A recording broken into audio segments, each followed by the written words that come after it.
Lo que pasa es que estaba subiendo la tareita que vamos a hacer. Ustedes la terminen en casa, ya, para que no tengan problemas.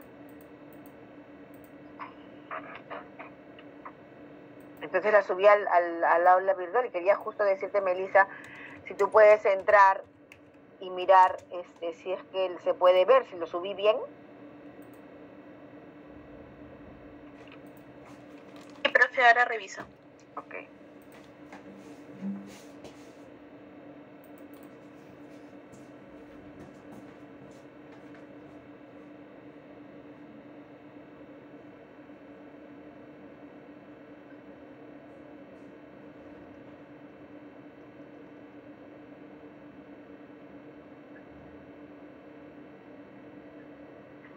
Entonces nos quedamos aquí en el ciclo vital de los documentos.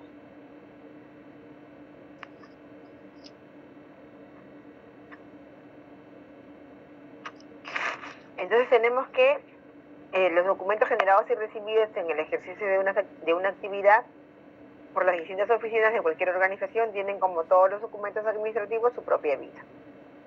Cumplen un ciclo vital, lo que se ha dado en llamar las 3 edades de los documentos. Una primera en la que se tramita, una segunda cuando ya tramitado, todavía puede ser motivo de recurso o de consulta como antecedente, llegando por fin a una última edad en la que el documento ha perdido todo valor administrativo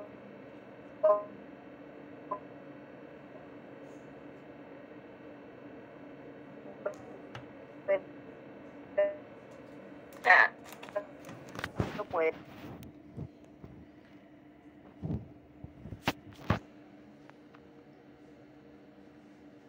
Ya, entonces vamos a continuar y yo les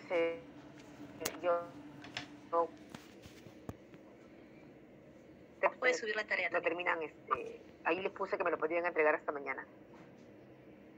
¿Ok? Y entonces seguimos. Estamos de lo que nosotros conocemos como ciclo vital de los documentos.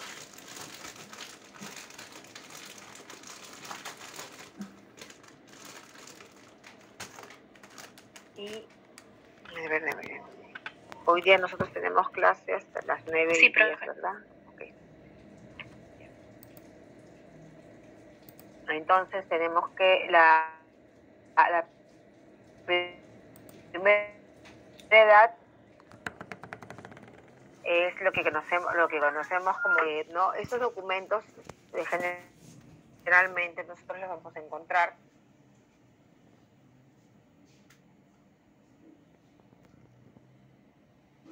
en los archivos de gestión, ¿verdad? Cuando los documentos están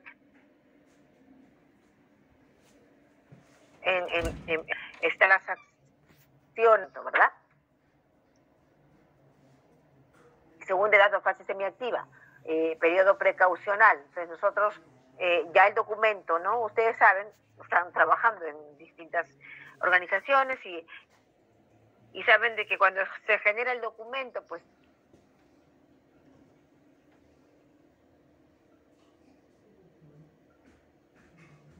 justamente ella cumple la función para y empieza a usarse menos en todo caso. A usarse menos,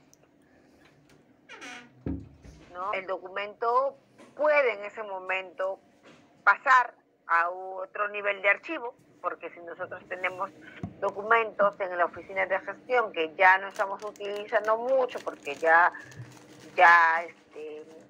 cumplió su función, entonces vamos a ponerlas o vamos a trasladarlas a otro nivel de archivo que justamente permita continuar, ¿no? Esta función semiactiva, porque lo podemos utilizar de repente no con la misma no con la misma periodicidad que con lo que lo hacíamos cuando estaba en plena vigencia, pero lo vamos a necesitar de repente para una situación especial, entonces lo conservamos en el archivo central. Estos documentos, justamente para que pase de una fase activa a una fase semiactiva y sean trasladados o transferidos a un nivel de archivo más alto, en este caso el archivo central, van a tener que justamente cumplir con otro procedimiento, ¿no es cierto? Cuando nosotros hablamos de transferencia, ya estamos desarrollando el proceso de selección, porque vamos a seleccionar el grupo de documentos que por la edad que tienen han finalizado su trámite y entonces van a pasar a otro nivel de archivo. Estamos ya haciendo selección.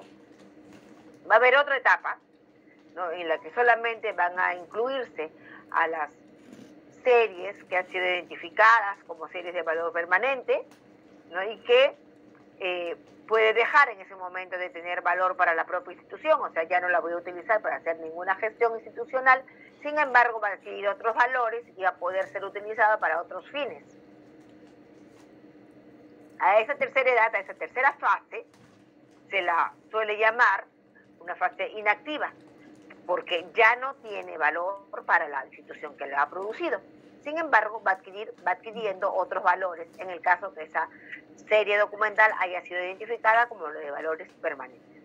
Entonces tenemos en la primera edad y en la fase semiactiva, vamos a encontrar que hay valores primarios, ¿no? O sea, que están en plena efervescencia los valores primarios del documento.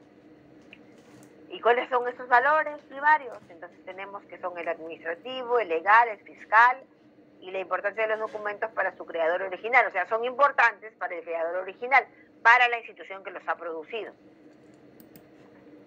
Va adquiriendo en esta etapa, en estas fases, va adquiriendo otros valores, ¿no?, a los que vamos a llamar valores secundarios, y esos son el valor evidencial, informativo, histórico, testimonial, ¿no? Esos valores van a tenerlos aquellas series que han sido consideradas como series de valor permanente. Tenemos otra forma de un poco mostrar, ¿no?, justamente este ciclo vital, esas edades, ¿no?, de otra forma, ¿no?, poder mostrarlas de una manera jerarquizada.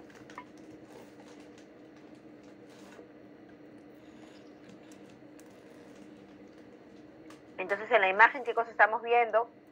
¿No? Una primera edad en la que hablamos de que los documentos están en fase de formulación, trámite y flujo y están en plena vigencia. Una segunda edad en la que el documento todavía tiene vigencia y además hay un plazo precaucional, ¿no? O sea, la vigencia va siendo menor, sin embargo, se cumple con un plazo precaucional, que esto está relacionado con que el documento pues tiene que un poco identificar si es que el documento va a pasar va a pasar a un archivo histórico o se va a quedar en una etapa intermedia. Y la tercera edad, que ya hablamos de dos documentos de valor permanente que pasan una fase histórica.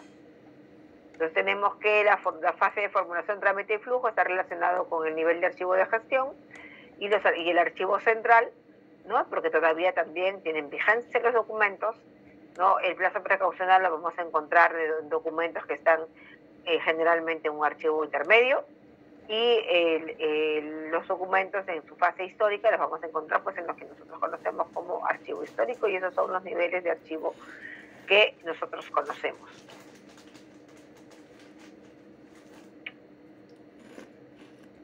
También vamos a encontrar esos archivos como archivos de trámite, archivos de concentración o archivo histórico. Entonces, es otra forma de denominar a los archivos de esos niveles.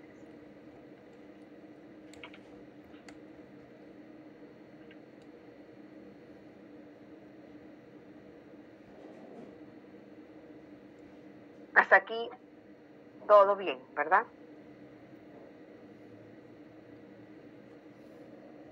Tenemos que el ciclo vital del documento, la teoría de las tres edades. ¿no? Ciclo de vida de los documentos.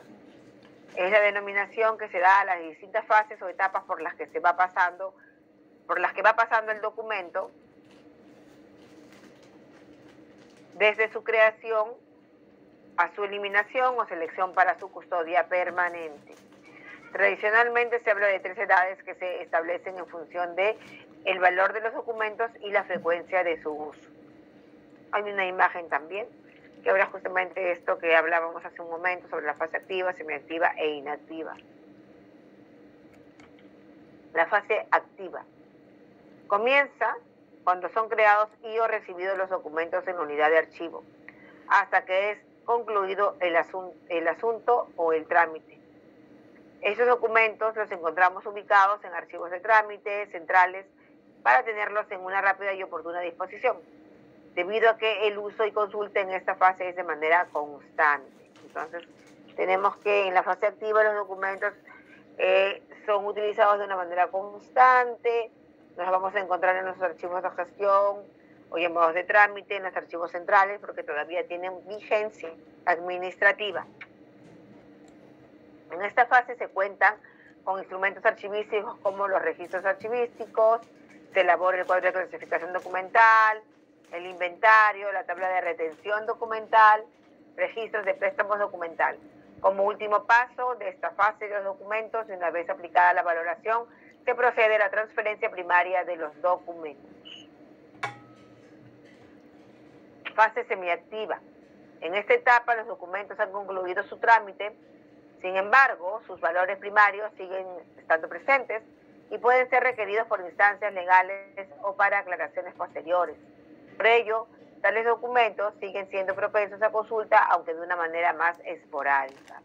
La ubicación de esta serie documentales será dentro de un archivo de concentración o central, quien se encarga de su conservación, manejo y control. En esta fase se cuenta con instrumentos archivísticos como el registro de transferencia, elaboración de las tablas de retención documental, la elaboración de inventarios descriptivos, elaboración de formatos de préstamo documental y el control de estos. La conservación de los documentos que se encuentran en este archivo será hasta cumplir su vigencia, de acuerdo a las tablas de retención documental, y cumplir con el proceso establecido de valoración documental. La fase inactiva se refiere a la pérdida de los valores primarios de los documentos. Podemos decir que administrativamente el asunto para el que se produjeron se ha dado de baja y que han cumplido con lo que establece la legislación. Fiscalmente su plazo concluyó, jurídicamente se ha dado resolución o dictado sentencia de un asunto. Una vez realizado el proceso de valoración, se determinan si estos documentos se deben dar de baja o transferirse al archivo histórico, que es donde estos documentos se ubicarán físicamente. Para que sean transferidos deberán contar con los valores secundarios.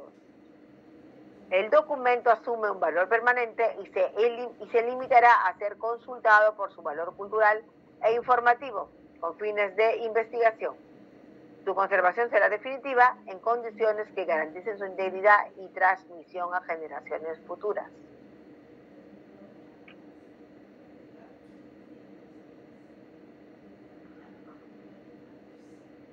¿Todo bien hasta ahí entonces? Sí, profe. Más bien no se vaya a olvidar de pasarnos el PPT. Esperen un momentito. Ya les quiero mostrar.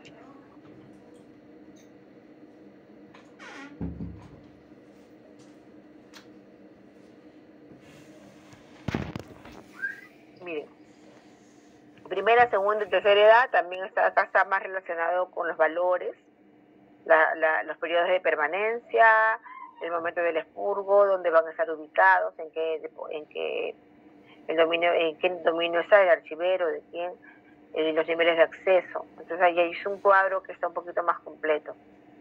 Ya, yo les quería, bueno, vamos a explicar un poquito este cuadro y ya luego el tiempo que nos queda vamos a ir explicando el trabajito. Entonces hemos identificado 3 edades del documento, ¿no? También hemos identificado que a cada documento también le corresponden unos valores específicos a estas series documentales.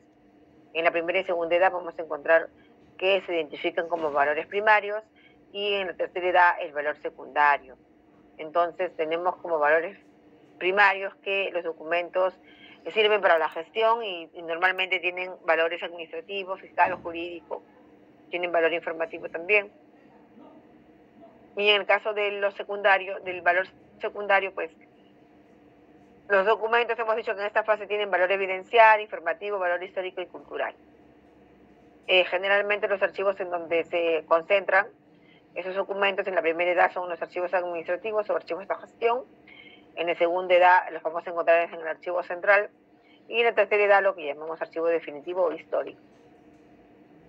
En los periodos de permanencia generalmente estamos hablando de esto es, solamente recuerden, es referencial. ¿Ya? Normalmente a la primera edad pueden estar 5 años los documentos, puede ser menos, pero generalmente no es superior a 5 años.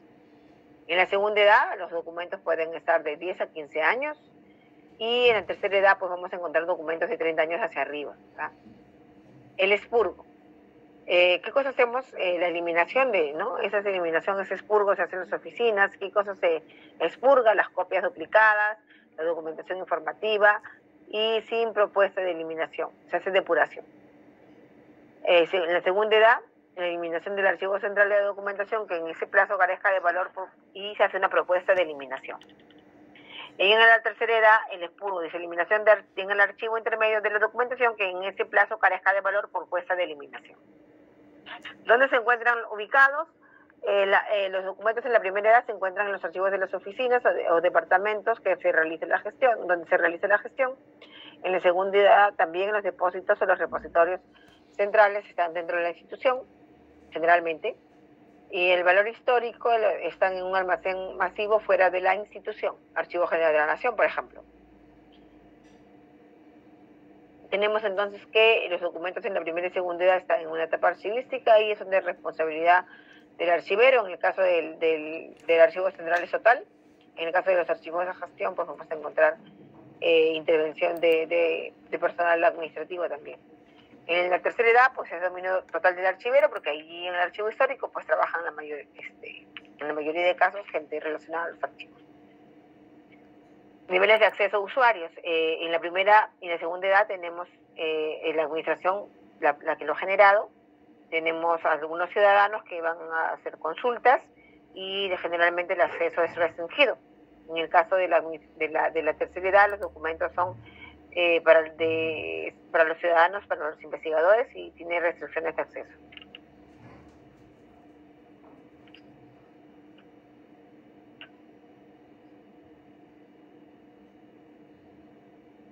Bueno, ¿hasta aquí alguna consulta sobre las edades del documento y el ciclo vital?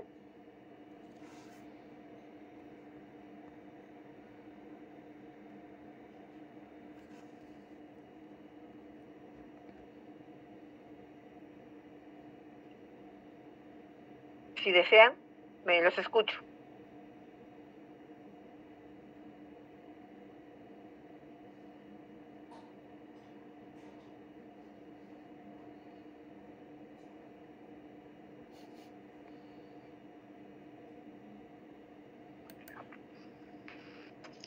Entonces, tenemos todo claro sobre el proceso sobre el ciclo vital del documento. Ahora lo que quería compartirles es lo siguiente. ¿Me hacen cualquier pregunta, por favor, para que no haya ningún?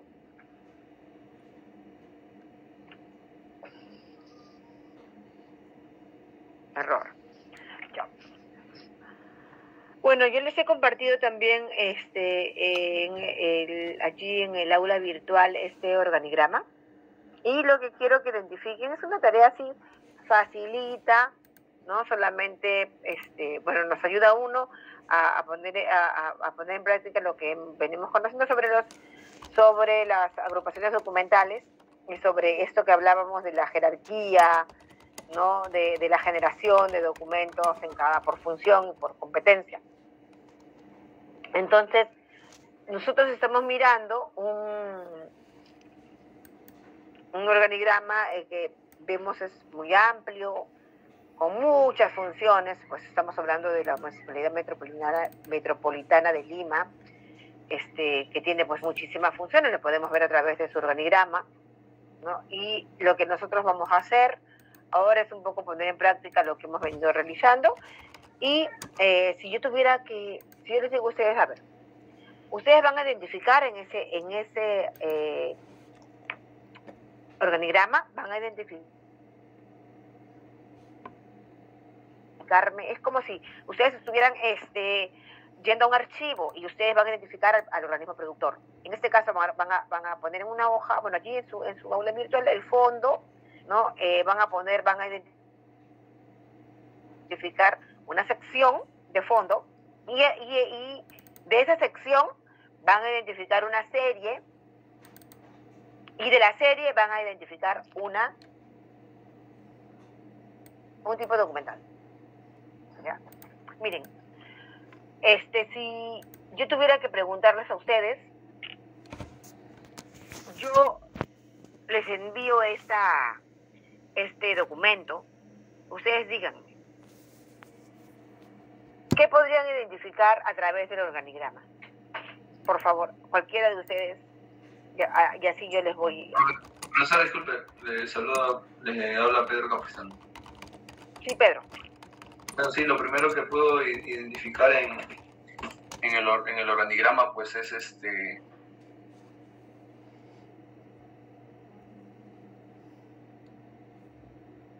los órganos de línea, y podemos ver la dirección también, ¿no? De la gerencia, ¿no? Las gerencias municipales. Pedro, si yo te pregunto el fondo. Municipalidad Metropolitana de Lima, sería el fondo. Ok. ¿Y qué más yo puedo ya? Tú me dices, ya, identifico fondo, identifico secciones, ¿verdad? Sí. ¿Qué más puedo identificar? Tal vez, por ejemplo, podría deducir por a veces la vida cotidiana que pueda tener alguna gerencia, alguna función, por ejemplo, como la gerencia de transporte urbano, ¿no? De repente, por ellos, porque ven el tema del control vehicular y todo eso, ¿no? Así es. Entonces, Pedro, ¿cuál es tu apellido? Capristano, profesor. Ok. Muy bien, Pedro. Ya, entonces, muy bien lo que ha dicho Pedro, tiene toda la razón. Nosotros ahí estamos identificando fondos, estamos identificando secciones y eso nos está diciendo, el organigrama nos dice muchas cosas, ¿verdad? Nosotros cuando... acordémonos que, miren, cuando hacemos un ejercicio, es un ejercicio. Recuerden que solamente estamos aplicando nuestros conocimientos a lo que tenemos, ¿no es cierto? No les estoy diciendo que tiene que ser tal cual, simplemente utilicémoslo como un ejercicio, ¿no? Que nos va a permitir a nosotros poner en práctica lo que venimos conociendo. Entonces lo asumimos así, no querramos que no es a rajatabla, simplemente lo estamos utilizando para poner en práctica lo que hemos aprendido en teoría, ¿ok? Entonces yo estoy mirando para este caso, para el caso de la práctica, vamos a utilizar nuestro organigrama para que nos permita identificar agrupaciones documentales, ¿ok? Les estoy diciendo por lo que nos dice Jorge Sarmiento, ¿verdad? Jorge, ¿puedes decirnos, por favor, lo que tú estás escribiendo allí en los mensajes? ¿O no te puedes comunicar? Sí, profesora. Sí, Jorge, lo puedo comunicar, solamente que no intervengo a veces por respeto y no trato de no interrumpir, ¿no? Por eso a veces levanto la mano o digo por el chat. Sí, como usted bien indica, por un tema didáctico o por un ejercicio práctico, ¿no? Podríamos decir que un órgano o una unidad orgánica de una institución podría ser el equivalente de una sección, ¿no? Pero no es tan exacto, puesto que en un órgano o unidad orgánica puede haber más de una sección, por ejemplo, sí, ¿no? Claro, y ahí está, mira, Jorge, si tú ves, acá, en ese mismo organigrama podemos darnos cuenta de que una sección tiene varias, o sea, una oficina tiene varias suboficinas que también se convertirían, o sea, el que yo estoy señalando, no sé si lo ven, yo estoy señalando algo. A ver, voy a compartirles para que vean. Ahora sí ven lo que estoy señalando, ¿ven? Sí, Aquí, profesora. Sí. ya, el órgano de control institucional, ¿no? Vemos que abajo tiene varias oficinas, ¿no es cierto? Y esto podríamos convertirlo en un pequeño subfondo, ¿verdad? Y secciones, ¿verdad? O sea, lo que pasa es que recuerden que eso es un ejercicio y cuando nosotros vayamos a la realidad, pues vamos a tener que obviamente ya desarrollar las cosas como deberían ser, ¿verdad? En este caso, estamos trabajando como un ejercicio, ¿no? Y les pongo, y he buscado uno de los organigramas más complicados, más complejos en todo caso, porque tiene tantísimas oficinas, ¿no? Porque recuerden que la Municipalidad Metropolitana de Lima hace las veces, y es la única municipalidad que hace las veces de una región en pequeño, ¿verdad? Porque nosotros no tenemos región metropolitana. La región es Lima y lo más grande que tenemos después de la región Lima, que es Lima Provincias, es la Municipalidad Metropolitana de Lima, por eso es un monstruo, ¿no?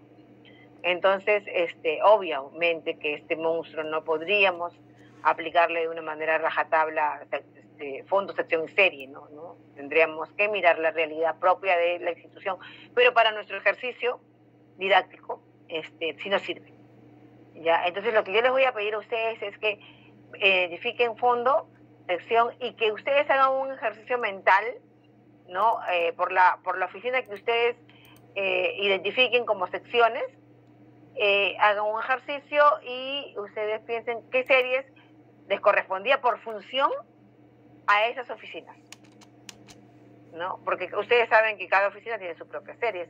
Van a poder, como lo tienen hasta mañana, podrían hacer podrían o bien googlearlo o bien simplemente por conocimiento general poner las series que ustedes, de las oficinas que de repente conocen de unidades de apoyo, poder identificar alguna serie. Recuerden que en el organigrama nosotros no vemos, no miramos, no observamos series. Simplemente estamos utilizándolo para que nos guíe y nos pueda hacer recordar cómo identificamos las agrupaciones documentales, ¿ok? ¿Hasta ahí todo claro? Sí, Stuart. Sí, profesora. Usted menciona que nosotros vamos a hacer un ejercicio del organigrama de la Municipalidad de Lima, pero como usted dice, es un monstruo, ¿no? Y hacer las series de todas estas unidades orgánicas. No, Stuart, no de todo. Deberíamos agarrar una sección.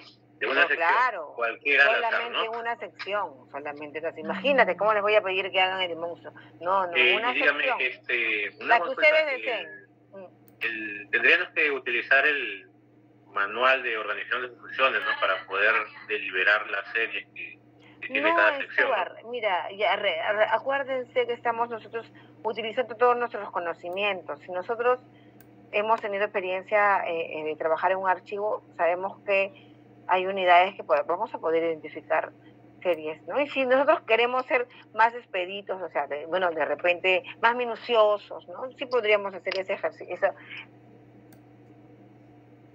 esa búsqueda que ustedes. Pero yo aquí lo único que quiero es que nosotros hagamos el ejercicio de poder identificar, de cómo si estuviéramos en la práctica podríamos utilizar un organigrama para que nos ayude a identificar las series documentales, a identificar el fondo. Sí, Melissa. Disculpe que le corte, pero justamente yo le iba a preguntar algo parecido a lo de Stuart, en el sentido de, en el caso de los compañeros, por ejemplo, que no tienen experiencia en archivo y no trabajan en el Estado, le iba a preguntar eso, ¿no? Si se podían guiar de repente del MOF. En todo caso, ¿esta tarea va a ser individual o puede ser grupal? Porque no, háganlo compañeros háganlo individual porque lo puedan hacer mejor. ¿Qué pasó?